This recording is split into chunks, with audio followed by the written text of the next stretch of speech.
Having like a Brazilian film festival here in Los Angeles, the capital of, the entertainment, do you think this is such a good thing? I think it's an amazing thing.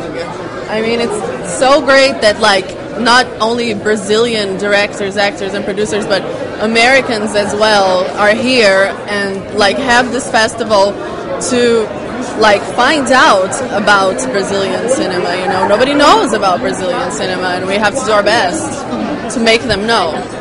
Got it. Okay, as a daughter of a big writer in Brazil, you know a lot about movies, about books. That is a favorite movie you want to see today here at the festival? Well, today there's only one, right? Yes, but in the 3 days we have a lot of movies.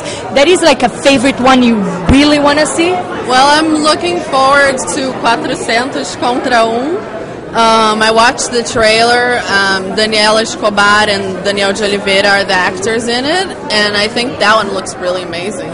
But I'm also looking forward to watching the movie tonight. So everybody, this is Maíra Dias Gomes, the star of the La Brief 2011. Beautiful, beautiful. Thank you so much for the interview and enjoy the festival. Thank you so much. Enjoy as well. Bye.